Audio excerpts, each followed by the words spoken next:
Hi everyone, and welcome to my pastel tutorial on painting a dog's nose. This is a two-part video, so be sure to check out part 2 where I show you the tongue and the muzzle area. I've laid out some of the colours and tools I need, but I'll talk about these as we proceed. If you like my tutorial videos, please do subscribe, as that will encourage me to make more. If you've watched my other tutorials, you'll know I try to use as much real-time footage as possible, but I will speed up repetitive sections. My first task is to block in the darkest areas. As a general rule, I always work dark to light. I use a Faber Castell black pastel as it's harder and it won't fill up the paper at this early stage. Have a look in the description though for my full materials list. The main thing is to not be scared to go dark to begin. If you're using a proper pastel paper, it will allow you to add the lighter layers on top, but you need that initial darkness to create the depth. Here I'm roughly marking in all the darks, giving each mark a soft rub into the paper. This helps the pastel stick to the velour paper I use, leaving none sitting loose on the surface. As well as black, I use browns and deep navy blue. These are the Unison soft pastels, which I use a lot in my work. The velour paper I work on is great for painting animals, but it does require a little experimentation to get the feel of it. I'll add a link to my blog in the description below where you'll find some tips on using velour if you'd like to have a go on it.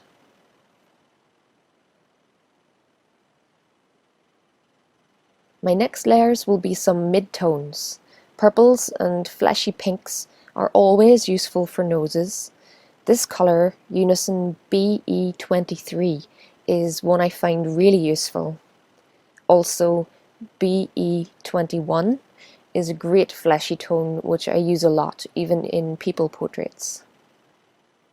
I'm still not being too fussy with my marks, just trying to get a base layer down, figuring out what colours work best.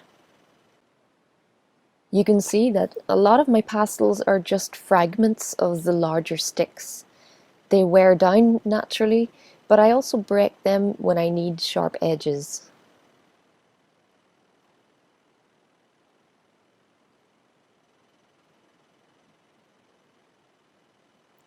I'm just starting to pick out a few of those highlights around the nostrils.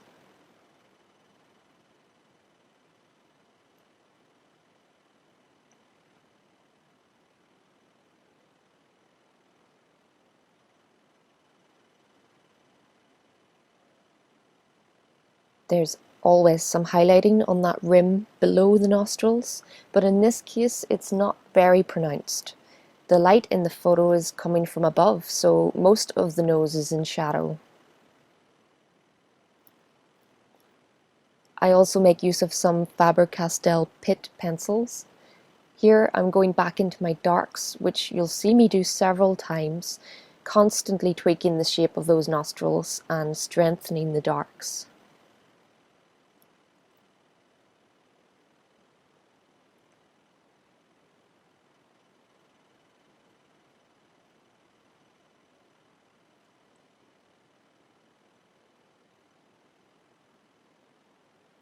I begin to work some of the area around the nose. The main highlights are around the top area, so I save my lightest colours for here. I also try to limit the use of pure white, as it can look very stark. Saving white for the brightest highlight, I prefer Unison Grey 27, which has more of a creamy tint to it. It works great as a warm white. You'll find you need lots of shades of white, which are tints of other colours, both warm and cool tones.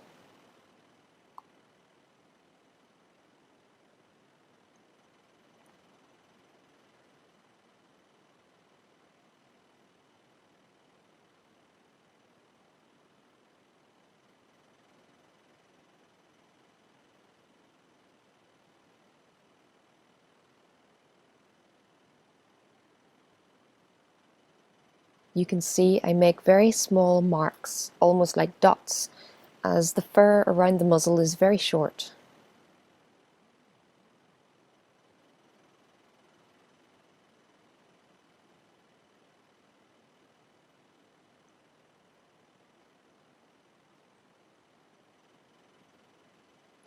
This tool is called a tortillon.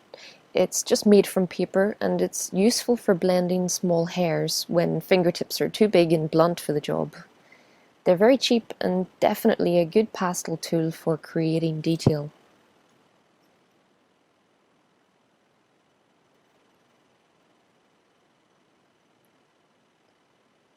As well as fleshy pinks, I can see a lot of orange and brown on this nose. I apply small marks, letting my lower colours show through the gaps.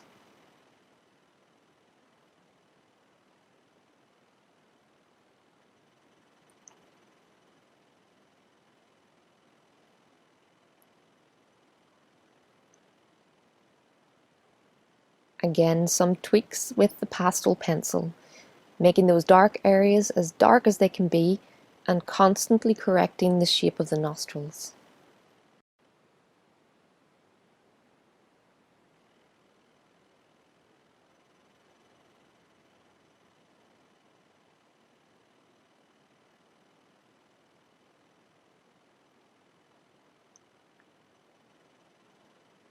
Now I start to bring in some lighter midtones on the top part of the nose, and you can see how I'm able to blend that in using my tortillon.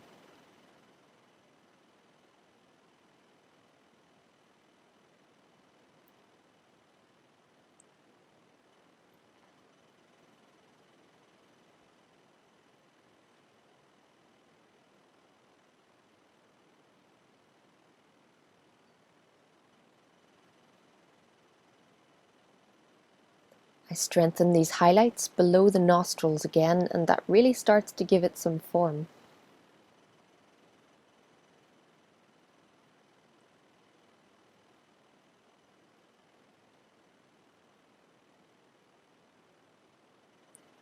I tend to work the muzzle around the nose at the same time.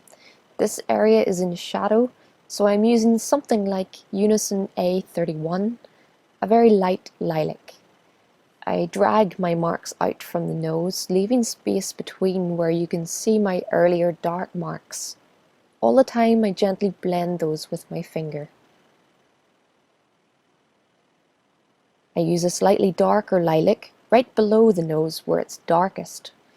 The reason I chose a light purple instead of, say, blue is to contrast against all that yellow in the sunlit areas. Make use of opposite colours on the colour wheel. If you struggle with choosing colours, you might want to have a look at some colour theory to help.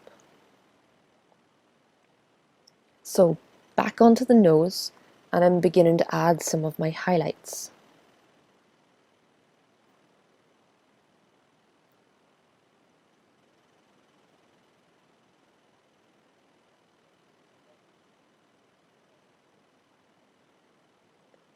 For the very brightest dots, I'd place them carefully and press them into the paper. I can always come back and neaten them with my pencil or the tortillon.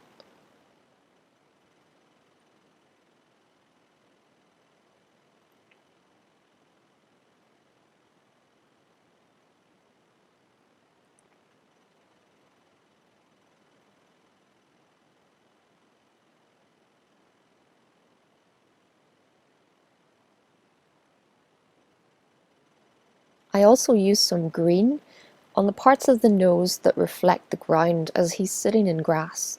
Don't forget to look for colours from their surroundings, especially on wet, reflective noses. I'll try to add some helpful links for colour theory below in the video description. Using the right colours will really transform your work from flat to the illusion of 3D.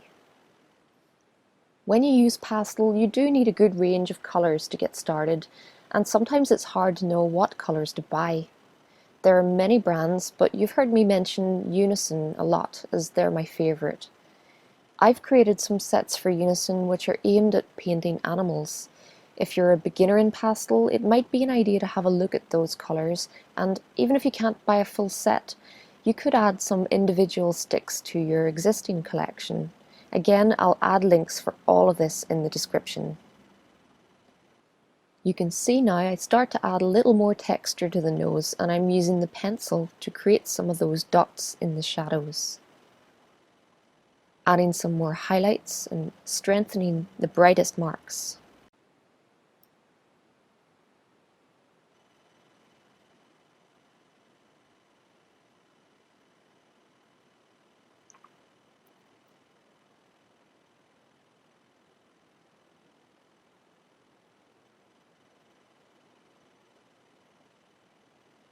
I work a little around the muzzle now, and similar to the nose, I can see some green tints off that area where the grass is reflecting.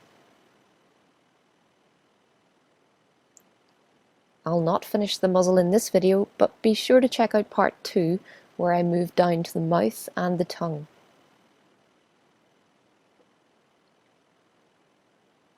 I want to make a full series of these tutorials, but as a full-time artist it's hard to find the time. But I have several more in the making and lots of ideas. What you can do is subscribe to my channel, as that will let me know that you want more.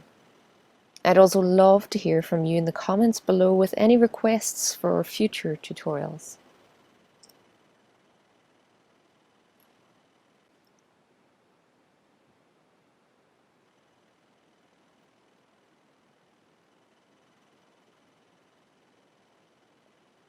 I've painted many dogs' noses over the years, from all angles, all different colours, wet noses, noses in shadow, and the main tip I can give you is, like everything else, paint the colours you actually see, not what your brain says it should be.